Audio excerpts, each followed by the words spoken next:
গরু, ঘোড়া কিংবা লাঙল দিয়ে চাষাবাদ ছেড়ে কৃষিকাজ এখন অনেক দূর এগিয়েছে।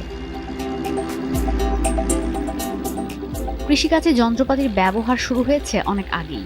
এবার কৃষিকাজে যুক্ত হচ্ছে প্রযুক্তি আর আর্টিফিশিয়াল ইন্টেলিজেন্স। বিভিন্ন স্টার্টআপ প্রতিষ্ঠান কৃষিকাজকে আর কোনো সীমাবদ্ধতায় আটকে রাখছেন না। স্টার্টআপ প্রতিষ্ঠান আর্থ রোভার তৈরি করেছে concentrated light automated weeding and scouting claws robot. এই রোবটের প্রধান কাজই দুটি: শস্য উৎপাদন দেখাশোনা করা, আগাছা পরিষ্কার করা। An autonomous field robot that does two key things. One is weeding and the other is crop monitoring. So weeding, running through the field, zapping weeds and making sure they don't compete with the crop. Obviously the crop needs to get as much water, nutrient and light as possible. Weeds take that away from it. What it'll also do is monitor the crop growth rate as it goes through the field, so you can see if the crop's growing well or if it's got any diseases or pest challenges that need to be addressed. আলোর প্রযুক্তি ব্যবহার করে এই robot আগাছা পরিষ্কার করে, যা laser থেকে ভিন্ন।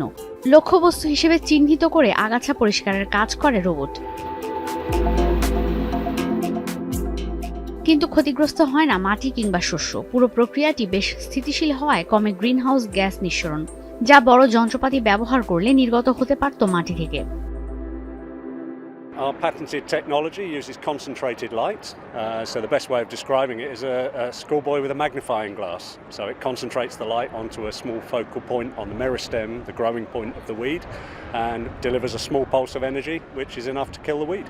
শস্যের ফলন তদারকির জন্য ক্লজের গায়ে 8টি ক্যামেরা সংযোজন করা আছে। এই ক্যামেরা চারাগাছ শনাক্ত করে, এআই কম্পিউটারের মধ্য দিয়ে উদ্ভিদের তথ্য সংগ্রহ করে। এরপর এই তথ্য আর্থ রোভারের ফার্ম কন্ট্রোল অ্যান্ড ইন্টেলিজেন্স সিস্টেমে পাঠানো হয়, যার মধ্য দিয়ে কৃষকরা জানতে পারে শস্যের বেড়ে ওঠা নিয়ে বিস্তারিত।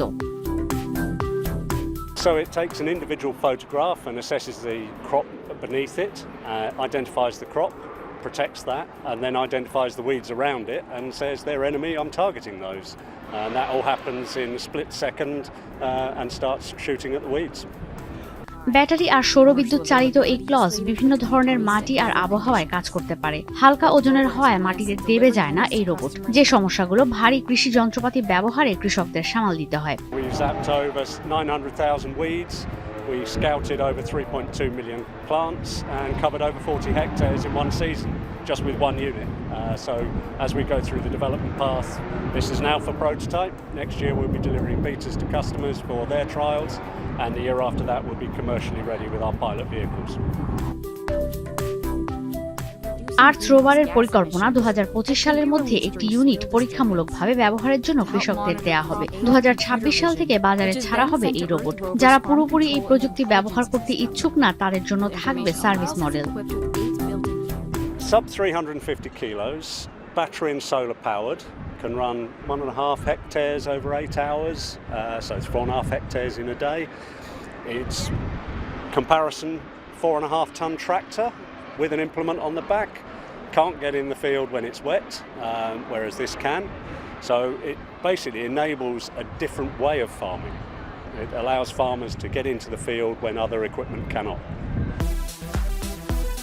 উদ্যোক্তারা বলছেন, প্রতি হেক্টর জমিতে অল্প শক্তি ব্যয় করা আপাতত এটাই লক্ষ্য। ঝড়, বৃষ্টি কিংবা শীতে ফসলের মাঠে আগাছা পরিষ্কার করতে যাওয়া বেশ কষ্টকর, যে কাজ খুব সহজেই করে দেবে এই প্রোটোটাইপ।